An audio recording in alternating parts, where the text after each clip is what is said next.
Steve. Hi, Annie. We're going to start the story tonight up here in our upstairs historic museum gallery and talk a little bit about the founding of this amazing cultural treasure that is Pewabic. And of course, that means taking us back to the early days and to our founders. And of course, I have to start with Mary Chase Perry Stratton, who is the artistic vision of Pewabic pottery and how we operate today. Mary was an artist that first learned China painting, which was a very popular hobby art form in Detroit at the turn of the century. In studying China painting, she had access to kilns in different community studios, one of them being the Revelation kiln, which she found out later was designed by her neighbor, Horace Caulkins. So Mary's partner, Horace Caulkins, was a dental supplier. He was a businessman, and he'd developed a line of kilns to fire porcelain teeth, false teeth. And he found out that his neighbor was using one of these kilns to make her China painting. And he thought, hey, there's a great business opportunity. So he hired Mary to travel around the country selling kilns to China painters and studio artists. And that really inspired the whole thing, because she learned a lot talking to other potters, talking to other ceramic artists. And at that point, there was a movement to make artists really, embrace kind of making from start to finish. And so she came back and she said, Horace, you want to start a business? The early years of them starting an art pottery business were really focused on figuring out the different facets of the ceramic process, which is quite complicated. Their first building was in an area of Detroit's Brush Park, in a building now known as the Stable Studio. And so they would experiment, and they do a lot of pottery at the time. They got a big order, a big commission. The first big commission was from Burley & Company in Chicago. So they placed an order for $1,000, and she could make whatever she wanted. But part of the conditions of that is they needed to come up with a name. So Mary looked back and looked for inspiration, and her father worked as a physician in the Pewabic copper mine up in the Upper Peninsula. And among the names that they shared, that one really had a resonance to her, and it was a nostalgic name, and so they took it.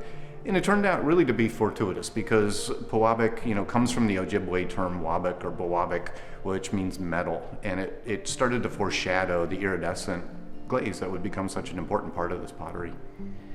After a few years of experimentation in the Stable Studio, they decided to start experimenting with architectural tile. And a lot of those early experiments had to do with the different connections that they made while traveling throughout the United States, selling Revelation kilns, meeting different artists and architects. After beginning to add architectural tile to the line at Pewabic, they found that business was growing quickly and they were running out of space in the Stable Studio in Brush Park. So Mary and Horace commissioned William Buck Stratton, one of the prominent architects of the time, to design a new pottery studio.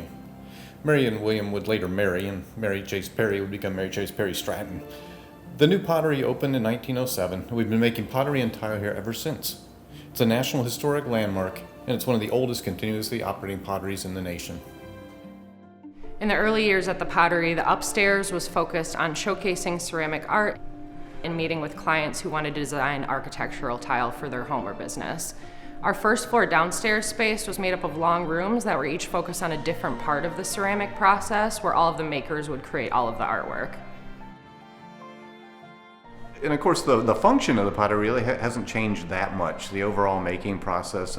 We say we preserve a tradition of craftsmanship that extends back over 100 years, and it's really remarkable just how much similarity there is between the actual making. And in fact, today we still use our original 1912 clay mixer.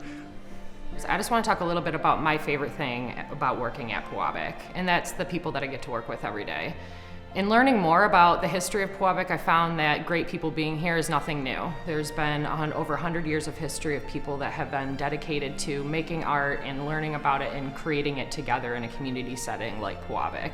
In fact, many of the historic staff members spent their entire careers here at Pewabic, including Joseph Herrick and Julius Elvis, that spent over 45 years working here at the pottery. In fact, most of the processes that were used by the historic staff, we still are using here at the pottery today.